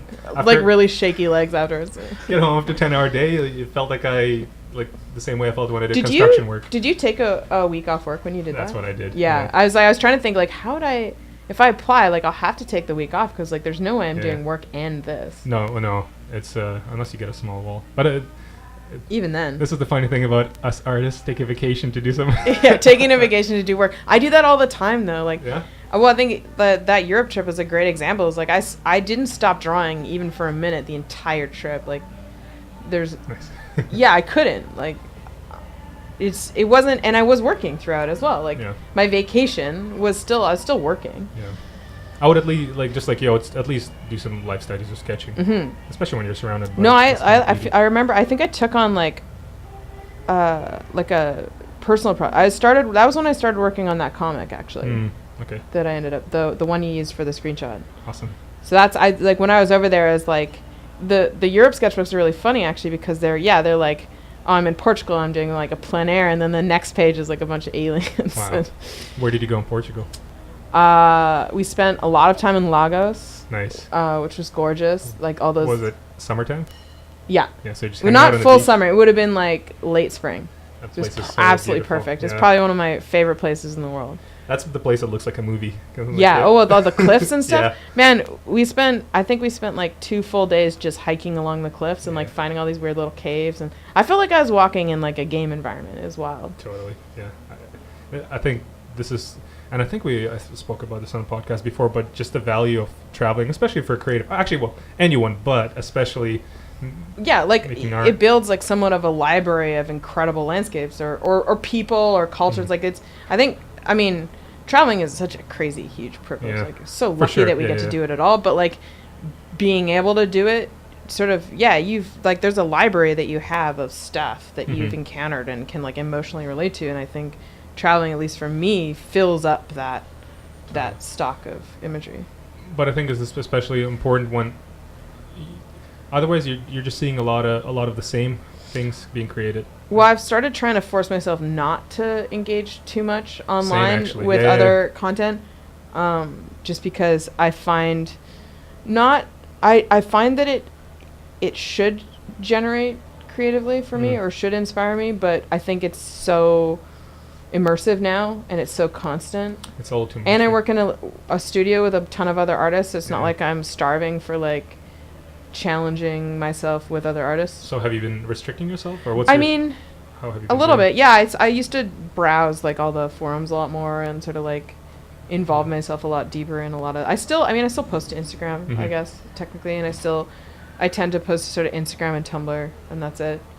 Me too. But I don't engage hugely. Like I've never really been a great social media person, anyways. I'm not good at it.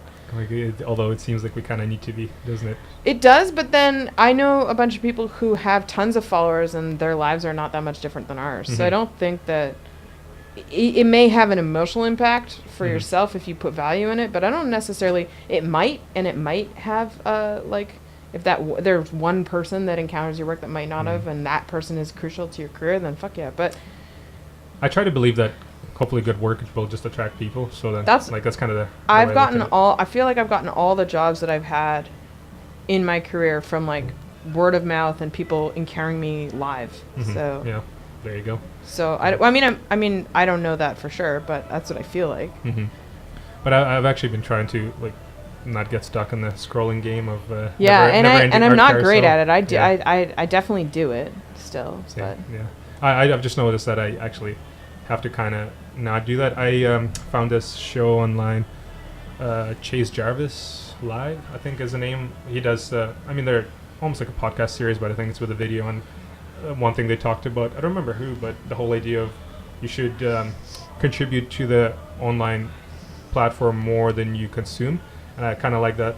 I do. I would say that I do that for sure. Yeah. Okay. There you go. So it seems it makes sense to maybe do not. it. So. Oh no! I don't know. Maybe not. It depends on the platform, I guess. I guess, yeah. But overall, as a rule, if you're spending more time looking at stuff than making, right, then you're not doing what you should be doing. Yeah. I think my caveat to like consuming online content would be like tutorials and demos are an exception. Like I still get learning though. Yeah. I still get a lot out of watching like someone paint something in their own style. I've started doing a little bit more lately. Nice.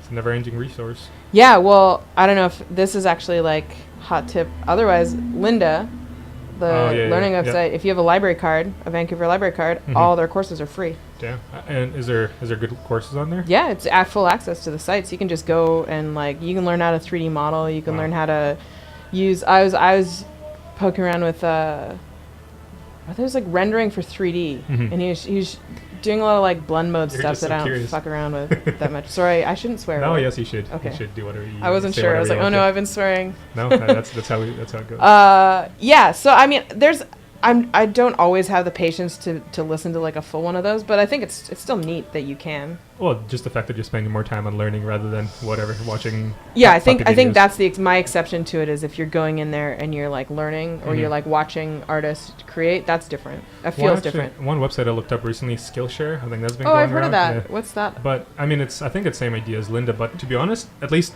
I maybe spend 10 minutes browsing through at least their concept art illustration stuff, and I wasn't too impressed. And Well, maybe I just haven't seen them all, but yeah. I saw a lot of, it felt like medium level artists, and this Right. is not to say that I'm good or anything. It's just like, compared to going on ArtStation and Sure. seeing some crazy Right, work. right. Yeah. But Maybe wouldn't get as much out of it. Maybe a younger version of yourself would get something a lot like more. that, maybe. But I wonder, how Linda is like, or one of those. Well, what I found from Linda is that it's not hugely artist-driven or specific, but if you want to learn like weird technical stuff to do Yeah. with our work, that's a great way to go. Or if you want to learn skills that are totally separate from this, so you could learn how to, I don't know, operate like a MIDI and learn music production or something. I do have fun with that, but this is another thing about, like I mentioned before, learning that you're an adult. I remember having to stop playing music just because, well, you not only choose so many things in life, but then also having like wrist problems. So I was like, okay, now I have to. That's pick, different. Yeah. Then I had to actually. If there's like a physical barrier, then you really do have to choose. I love music though. I have a feeling I'll one day go Like, that. yeah, I've sort of always sort of like thought of. I feel like my dad will probably laugh at this, but like, I think my dad wanted me to be a musician. But why? Because that's what he loves. That's his Okay. like, when he's not doing woodwork, he goes and plays music. So That's awesome. I think he wanted maybe at least one of his kids to be like into music.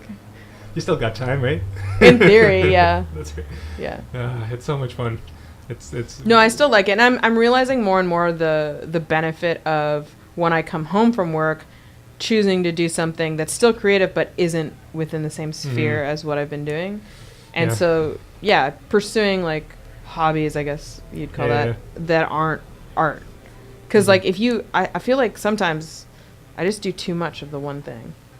And that's all it is. That's all there is. And then if I'm burnt out on that, I don't do anything. That's pretty good advice. 'Cause I think it's easy not to do anything if you expect yourself to do the same thing. Yeah, and if Yeah. that's not if you're not feeling that, then there's nothing. Like you gotta have more stuff, Mhm. right? Do you have any other good habits that you kind of help you out in that sense? I'm not. It's almost like I'm prescribing what I don't do because I need this. I'm like giving I get advice to that, myself yeah. right now. I'm like, oh yeah, that's what you should do. We just talked about live drawing off the top. Yeah. Here's what you should like. Do Yeah. as I say, not as I do. Exactly. Yeah. Oh, but anything else? Any habits? Just like general advice. Or sure, or something that works for you. I should have thought about this beforehand. No, it's okay. I guess I put you on the spot. The crazy part is that this so far this conversation has been very free flowing, and myself as like learning this whole podcasting thing is trying to figure out the balance of like going with where you went to. And anyways, it was super cool. I'm just saying, I think as we're kind of getting close to the time, but I feel like there's so much stuff I did get into. Let's see. I just want to pick a good one. Pick a good one. Well, let's say you got like 10, 12 minutes. So, but it just what I want to say is that as I'm trying to figure this out, because it's so fun, but like, where do you want to go? One thing I really wanted to ask you though, is how was it part of being Artbreakers? Actually, I think you should speak about the event, so I'm gonna let people know first. Yeah. All right. Recently, a couple friends of mine, sort of coming out of VanCaf, which is the Vancouver Comic Arts Festival, changed hands last year, and it became part of TCAF, like as a network, which is really cool. Like, congrats to them. Mm-hmm. It made their whatever thing a lot bigger. But I think it became a lot more comics focused, or at least the initial intent was that was going to happen. Mm-hmm. And so a lot of the illustrators and artists that had initially been sort of part of Artbreakers sort of part of VanCaf as like our own little sub ecosystem within VanCaf of like the illustrators and visual artists in Vancouver as animators and whoever else had found somewhat of a little home there to like show our work and table and everything. And then that sort of shifted last year, and everyone was like, well, now what? And so a bunch of them got together and did a bunch of planning, and and basically developed this our own sort of thing. Artbreakers. It's hard to describe it, but it's somewhere between a convention and an art market. Yeah. And it's just illustrators and artists tabling in a convention center, showing what you've worked on the last year. And so last year was the first year, but the quality of work in one room, I've never seen that much. Like, it is curated, top level work, and it was pretty amazing. Yeah, it's definitely curated. It to an extent. Like, it's just because of the amount of space. Logistics, basically. Yeah, exactly. There's only 16 tables. You got to jury it eventually. So, so the first year was a test year for them. They got a lot. They're fairly well-known artists in town, so they got a bunch of their like friends and associates together to put together year one. Yeah. It went really well, especially for the size that we were. Yeah. So I'm doing this year again. I think it's in October. I'd have to. Maybe you can link it later or something. Yeah, how was it being involved in something like that? Have you done a similar event? Have you been to VanCaf? Well, I did VanCaf. I've done VanCaf almost every year since it started. I'm not doing it this year, just because I think it was part of my whole plan to like not do too much outside of work. Is that what you're doing now? Trying not to? Yeah.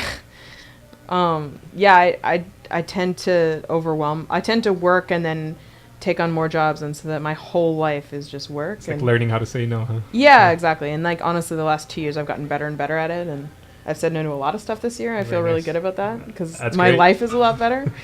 But yeah, so that saying no to VanCaf was, or not choosing not to apply this year was one of those things. Just because I'm not super comics focused right now. Like, it's not what I'm working on. It's not what I want to work on. And so it's like, why would I join a comics festival if I don't want to make any comics? So what can we expect from you for the October or September? One of those. Oh, that's a good question. I mean, I have a couple prints that are like ready to be. I have some work that isn't in print form yet that I'm going to make into prints. I'm doing more of the enamel pins that we were talking about before we started. Yeah. I sort of have like a series plan for that, but I want it'd be more fun. I gotta spoil it. Yeah, I don't want to wreck it. Okay, yeah. I don't know. Just sort of just like art prints, and I've toyed with doing stickers for a while, but they're kind of expensive and whatever. So, but you will just be going more towards just illustration then. Oh yeah, no, it is an illustration show. Like that's sort of the focus, and so it's illustration show run by our artists for artists, sort of. It is pretty awesome, and I was incredibly impressed. Like walking around that room, I'm like, wow, thank you for letting me be here. That's how I felt, just being the outsider. Yeah, it was amazing. Yeah. Well, did you get the email? No, but hopefully I'll figure this out soon. Apparently, you're on the list or whatever. Oh, well, so, I'm very honored. But it's actually one thing I wanted to say is like, let's do a shout out. I don't know if the submissions are up yet. It's not open yet. Okay. They're doing the preliminary, like whoever was in it last year, and like reaching out to a couple artists that they definitely want in the show, and then I think it'll be open call after that. Is it just artbreakers.ca, something like that? Pretty sure, I think it's what it was. Yeah. Anyways, double check that later. Yeah, if you are listening, let's just make sure to get on and check it out. And I think it's September. I'm trying to get. It's September, October, somewhere in there. I should probably know all this info, but I'm not actually part of the committee that runs it. I'm just sort of like a friend of. So. Cool. I don't know. That's amazing. As we're kind of chatting about this, what are your thoughts on the Vancouver art scene? And you've been many places, lived different places. Yeah. What's your opinion? It's a really unique. It's really unique because I feel like overtly Montreal had a way better like systematic, like established art scene, and there's always stuff to go to, and there's always art shows, and like when you did like I was part of an art studio sort of collective up there, and I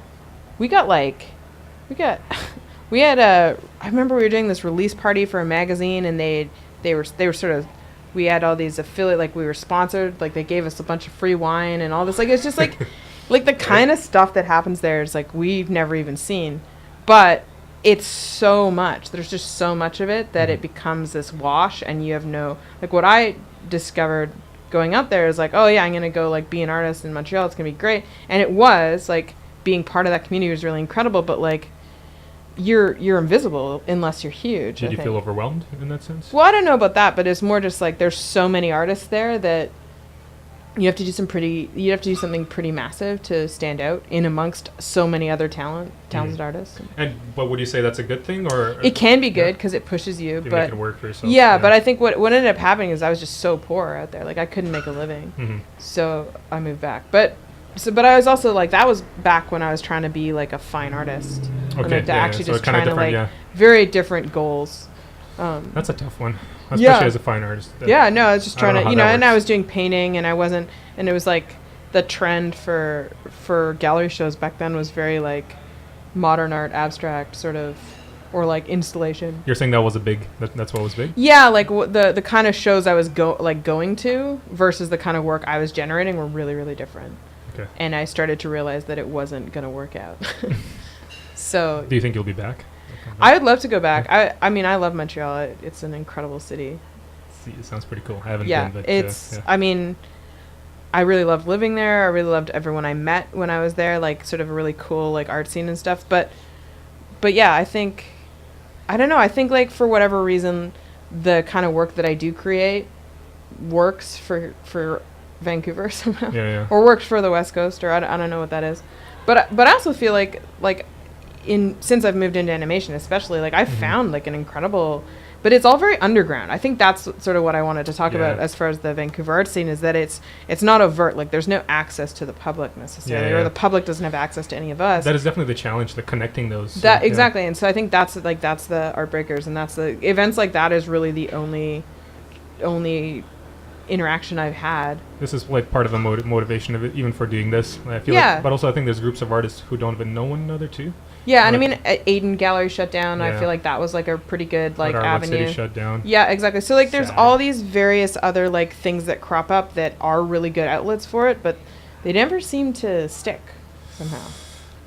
Yeah, I guess that's the unfortunate part. But then, finding creative ways to make something happen is pretty fun in that way. Yeah, I think it. I mean, I know there's a ton of artists here. I know that they want to like connect and do cool shit. So I mean, Mural Fest has been huge for sure. Oh yeah, that's for the city especially. So. You know what's not cool? We're not running out of time, but there's so much to talk about.